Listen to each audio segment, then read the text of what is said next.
A Polish native named Stanislaw Brzezinski attended Lublin Medical University, where he graduated first in his class at age 24, and then received his PhD in biochemistry the following year. While undergoing his research to acquire his PhD, Dr. Brzezinski made a profound discovery. He found a strain of peptides in human blood and urine that had never before been recorded in biomedical research. As his curiosity in these peptides evolved, he made another profound observation. People who were inflicted with cancer seemed to lack these newly discovered peptides in both their blood and urine, while those who were healthy and free of cancer appeared to have an abundance of these peptides. Dr. Brzezinski theorized that if he could somehow provide a way to chemically extract these peptides from the blood and urine of healthy donors and administer these peptides to those with cancer, perhaps it could be useful in treating the disease.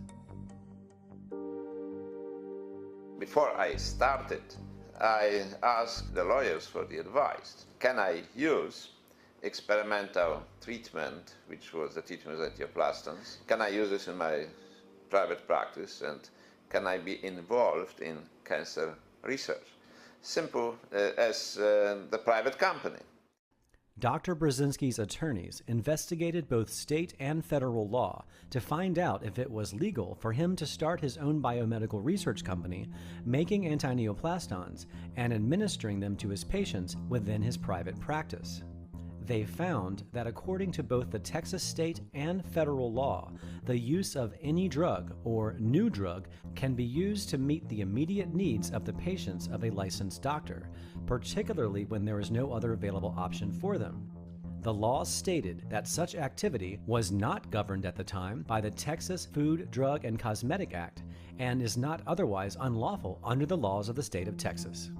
However, Dr. Brzezinski would not be legally allowed to introduce or deliver antineoplastons into interstate commerce, which means he had to keep his activities only within the state of Texas to avoid breaking any federal laws. As long as he did this, his actions were not within the regulatory authority of the FDA. However, once word began to spread that Dr. Brzezinski was successfully treating what was once considered terminal incurable cancer patients, people began traveling from all over the country to receive antineoplaston treatment. We're talking with Dr. Stanislaw Brzezinski, who is an MD and a PhD, has done some experimental work in the area of cancer, and has come up with some very interesting studies, which have been backed up by about 4.5 years of investigation. We've had 2 patients who appear to be in differing states of remission. Now, we started to talk a little bit about the medical community's acceptance of all this. How is your research funded? Initially, my research was funded from National Cancer Institute and from Baylor College of Medicine. After I decided to open my laboratory, the only funds available for me were loans from the banks, patients' fees, and payments from the insurance companies. Could you stand for just a minute, Dr. Gardner? This is Dr. Harold Gardner. Now, is there anything about this that you find controversial? I mean, his treatment, does it have a good scientific background hypothesis and really controlled studies behind it? Yes, as the science of investigation goes, Dr. Brzezinski's studies have been quite professional, certainly as creditable as most at Wayne State and the University of Michigan and others, which I'm tied to directly. The controversy is less in his approach on a therapy basis than it is his approach organizationally. And much of the medical and hospital industry operates as a very closed shop. And if you have ideas that might in one way or another jeopardize that economic base, you fall into disfavor very quickly. That is an incredible statement that you've just made. And I've been involved with several patients who have chosen options in Europe and in Canada, and those options are not available in this country because of economic and organizational reasons, not because of scientific reasons. Thank you.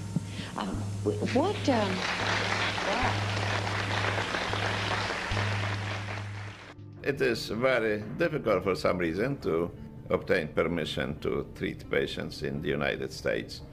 I think this country has the finest bureaucratic regulations in the world, and the other countries are way behind. Here, the patient has to go to very difficult bureaucratic process, which usually most of the patients will not be able to go through because they die during the process. For some reason, they don't want to have cure of cancer. My name is Sergeant Rick Schiff. I'm an 11-year veteran of the San Francisco Police Department. I hold the department's highest Medal of Honor for bravery. That used to mean a lot more to me than it does now. What I'd like to talk to you about today is my now 7-year-old daughter. This is an identical twin. Her sister is now dead. Her sister, when she was 4 years old, Kristen, developed a highly malignant brain tumor that had spread throughout her spine and her brain.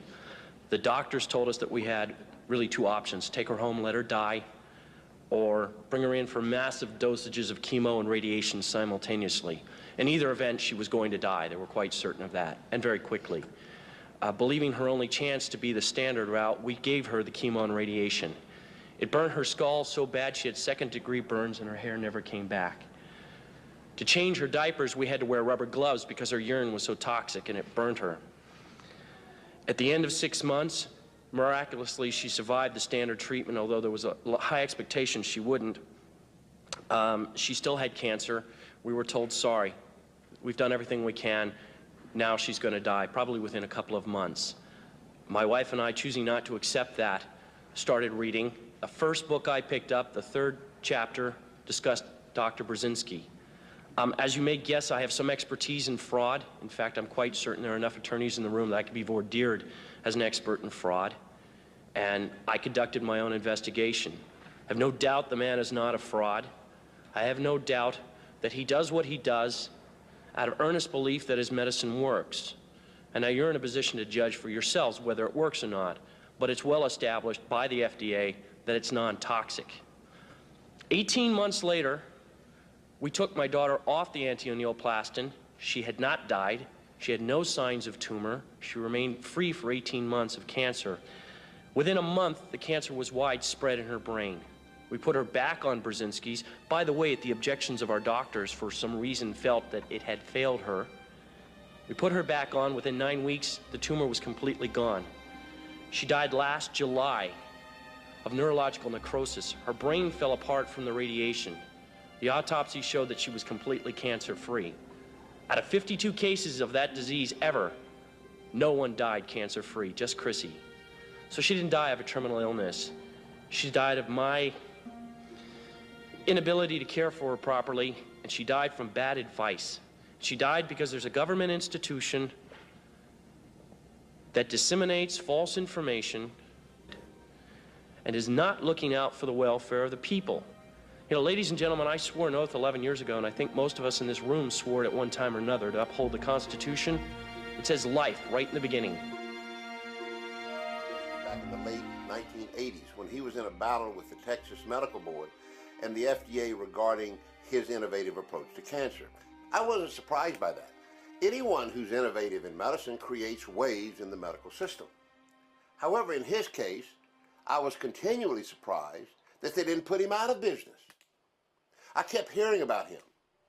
So in the mid-1990s, I said, Dr. Brzezinski, I want to come down to visit your clinic and find out what you're doing. It's very new to me. When I arrived, he had 7 charts ready for me to review that had been reviewed by the National Cancer Institute, who also made a site visit the year before. The National Cancer Institute reported that these 7 patients were either in complete remission or there was substantial improvement. I was astounded. Dr. Brzezinski had MRIs of brain tumors known to be almost universally fatal that had simply disappeared. Dozens of Dr. Brzezinski's patients who had traveled to Washington, D.C. from all corners of the United States stood up and expressed their outrage with the FDA and Commissioner David Kessler. The FDA has made a list and decided who can live and who will die. I guess I didn't make that list. I've had no chemotherapy. I've had no radiation. I chose Dr. Brzezinski instead after a lot of research and a lot of searching. I've been in remission since 1989. Dr. Kessler, I'm not a statistic. We're frustrated. Their rights, constitutional rights, have been violated. This has got to end. My children are asking me, Daddy, what does the future hold? My one daughter wrote a letter to the president of this country and said, please don't pull the plug on my daddy. And that just broke my heart and broke my wife's heart. My husband is a walking miracle. 16 months ago, the doctors told us there's nothing else they can do, and they told us to enjoy what little life he has left.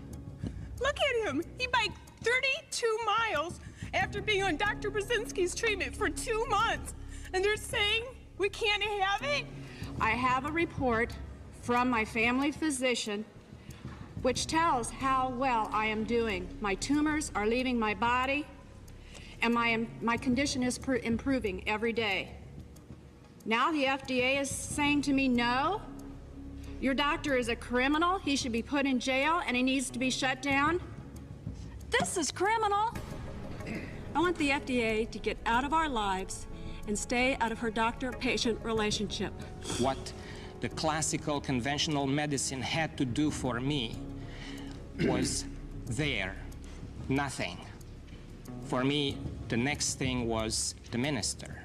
I did not want to undergo chemotherapy, which I had a new name for, chemotherapy, or any type of radiation. I was extremely lucky I found Dr. Brzezinski. And I don't want the FDA to take this right from me. I came 18 years ago from communist Romania, and the tyrannous dictator Ceausescu never stopped a doctor from treating anybody. How can we have something like this in the United States? Barely a week after these hearings, on November 20th, 1995, Dr. Stanislaw Brzezinski was indicted. Brzezinski was charged with 75 counts of violating federal law and fraud. If convicted, Brzezinski would face a maximum of 290 years in a federal prison and $18.5 million in fines. Not to mention what would happen to his patients. He is their last chance for life, but now the federal government is issuing a death sentence for the patients of this cancer doctor. On February 9th, Houston federal court judge Sim Lake ruled Dr. Brzezinski's treatments have been, quote, illegal under Texas and federal law since 1984, and he ordered them stopped on all but a handful of patients. Then he put a stay on his own order, a stay of execution. I believe that most of these 300 people will die within a short period of time if the treatment is stopped. In 1996, not only did scores of Dr. Brzezinski's patients return to Washington, D.C. to protest his indictment, but many of them testified again before another congressional hearing headed by Congressman Joe Barton. Our first witness is Marianne Canary, is that correct? Yes, that's correct. From Aurora, Minnesota. This is Dustin Canary, and he is on Dr. Brzezinski's anti-neoplastic treatment. This is my husband, Jack Canary. Now, in February of 1994, our lives were drastically changed. My son, Dustin, was only 2.5 years old at the time. He was diagnosed with a brain tumor the size of a golf ball.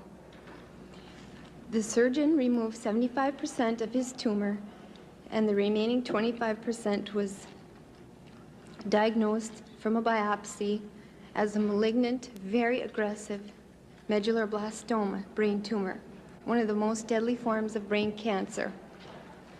The doctors told us Dustin had only a few months to live. The first treatment offered us was radiation, but the radiation doctor told us that at his young age, Dustin would become a vegetable, and it would only extend his life for maybe a few months. The next doctor wanted us to enroll Dustin in a experimental chemotherapy, which was highly toxic. The side effects would include hearing loss, kidney and liver damage, bladder, stunted growth, and a possible leukemia. One question I would like to ask is, would you do that to your child? We weighed the harm these experimental drugs would cause against the fact that they would not cure Dustin, and decided not to subject him to these drastic measures. But our oncologists told us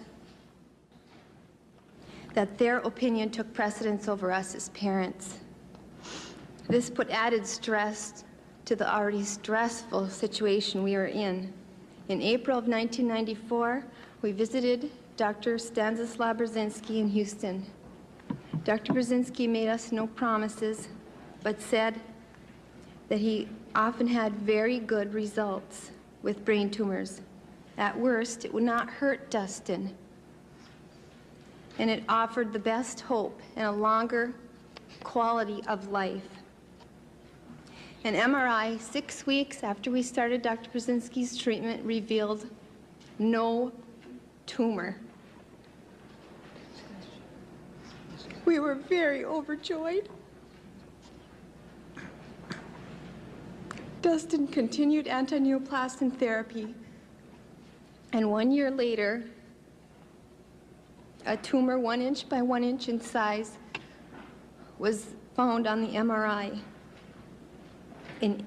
That would be April of 1995.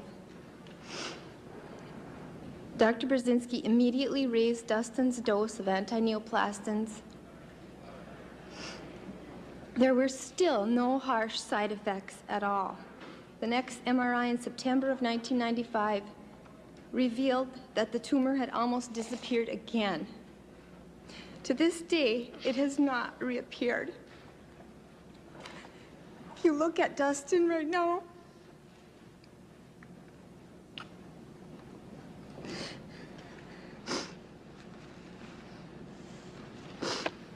he is a happy, healthy 4-year-old who has outlived his prognosis. There is no traditional treatment that would have kept him alive with such good quality of life. FDA Commissioner David Kessler loves to grab headlines as a man who loves children so much. He wants to protect them from the ravages of smoking. If Dr. Kessler loves children so much, why have he and his agencies been trying so hard to cut off my son's last hope for life? Without this treatment, my son will die. This is a photo of Dustin Canary at 4 years old in 1996. This is a photo of Dustin Canary at 22 years old in 2013, happily married. And this is a photo of Dustin Canary today, paying it forward by helping to save the lives of others as a firefighter and paramedic.